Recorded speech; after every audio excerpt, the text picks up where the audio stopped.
What is going on, everybody? So today what we're going to do is I took 20 cards under $20. We're going to talk about these because I think they could be decent long-term investments, or they're cards that I think new collectors to the hobby, if they don't have a ton of money, might be cards that they want to pick up, and that'll be based on them being popular characters, the artwork being something that's desirable or collectible, or a combination of both, ideally. And I'm doing this video purely through the lens of a collector. This has nothing to do with meta relevance in the actual TCG. If you're going to make a list around those types of cards under $20, there'd probably be many different ones than what I'm going to show you today. So just go into the video understanding that. We're also going to start with the women, and then we'll go to the men afterwards. I think there's 8 girl cards and then 12 male cards on the list. So starting out, as you can see on your screen, we have the Nami from Wings of the Captain. This is sitting around 17.5, 18-ish dollars right now, down 31, almost 32% over the past 3 months, down 46.33% over the past 12 months. And Wings of the Captain, it's probably in a decent spot to pick up some of the singles. We got a reprint of this last year. Since then, the box price has continued to climb. So I don't know if we're going to get more. We might at some point in the future, but this is probably a decent point to be picking up singles. Nami is a very popular character. It's nothing crazy in terms of artwork. It's not the craziest waifu card on this list, but she's definitely a very popular character, and I think for that reason, sub $20, we had to throw it on the list. We are going to have another Nami as well.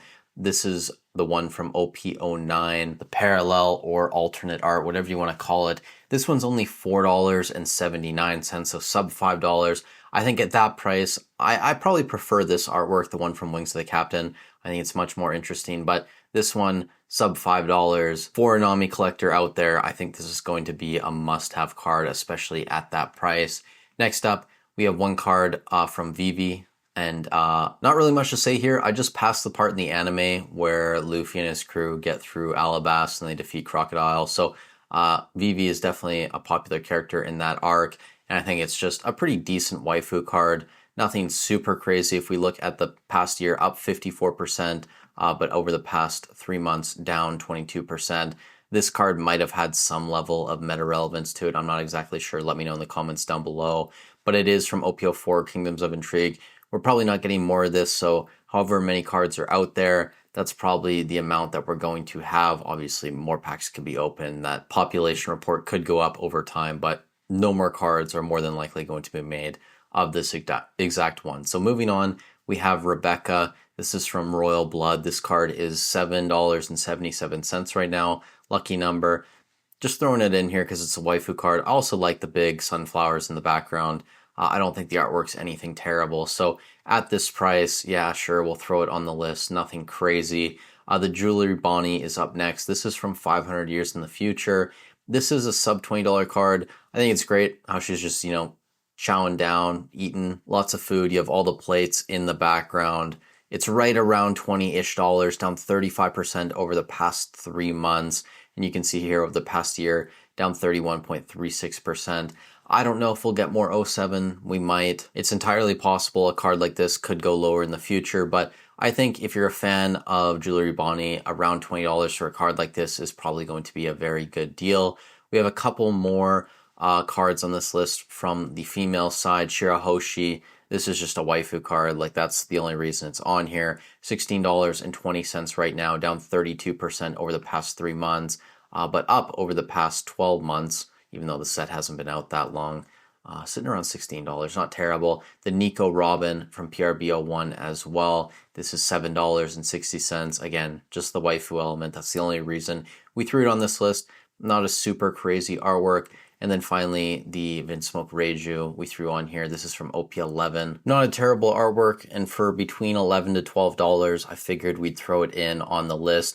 I do think a card like this, though, because it's from OP11, is more than likely going to come down in price over the next 6 to 12 months. This might be a $5 card by then. So out of this entire list, this is probably not the one I'd be buying right now.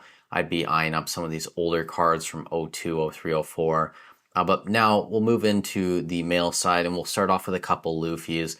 This is the parallel or alt art Luffy from 500 Years in the Future, OP07. Not my favorite artwork, but it's the artwork from the box. if you're a Luffy collector, you're probably going to want to try and get all of the Luffy cards. So $16, $17, not terrible there. And also over the past year, it's down 67%. So as we've gotten more OP07 on the market, maybe there was some level of meta relevance to this as well. But it's getting to a point where, all meta points aside, it's pretty close to its bottom for a Luffy alternate art card. So I think it's a decent price to be picking some of these up at. We have a couple more Luffys on the list. This is the one from PRB01. And I think it's a reprint from Romance Dawn. This is a $6.43 card, so nothing crazy. It's a lot cheaper. Probably not my favorite artwork, but again, a Luffy card, an alt art that's sub $10. Have to throw it on the list. And then finally, we have the Luffy from OP05. The Ichiro Oda stamped card of this is like, what, $1,500, $1,200 raw? Can't remember. PSA 10 is getting close to $2,000. So you can get the non-stamped version for $6, $7, pretty decent. And I think just the fact that OP05 has that stamped copy that's very infamous that everyone wants to pull, it does give a card like this that's basically the same artwork quite an advantage, because a lot of people aren't going to be able to afford a $1,500 card raw, but they may be able to afford a $5 to $10 card. Maybe it goes up to $20 at some point. So just keep that in mind. We'll move on to Sanji now. We have a couple cards of his on the list. This one is from Kingdoms of Intrigue OP04, and it's going for about $6 right now. This is probably my favorite of the two that I'm going to show you. It's down 70% almost over the past 12 months. So again, a lot of these cards are starting to get pretty close to what I would consider a bottom. If you're a Sanji fan, you're probably going to spend $5 on a card like this. It's a pretty cool artwork. There's really not too much to say about that. The other Sanji that I threw on the list was from OP11.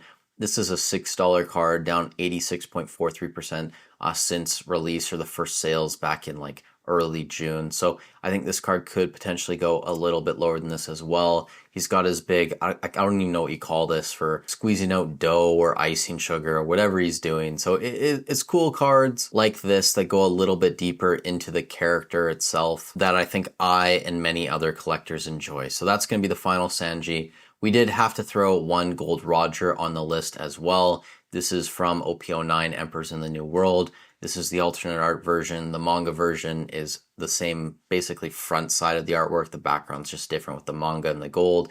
This is down 41.33% over the past 3 months. If we look at the past year, down 74.24%. So again, a lot of these cards are getting close to what I would consider a bottom. Maybe on OP09, out of all the cards on this list, you'd probably want to wait a while. Kind of like OP11, we have a little bit more 09 hitting the market right now. And there's also rumors of PRB01 getting reprinted or at least restocked at some stores. So maybe not going to be top priority, but it's Gold Roger. It's a pretty cool artwork. You have the skull in the background, $17.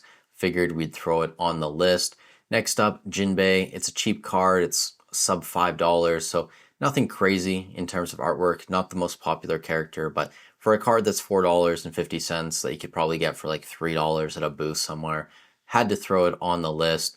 Usopp, not everyone's favorite character, but I really love this card with the Usopp Pirates. This is from EBO2. This card's sitting right around $6.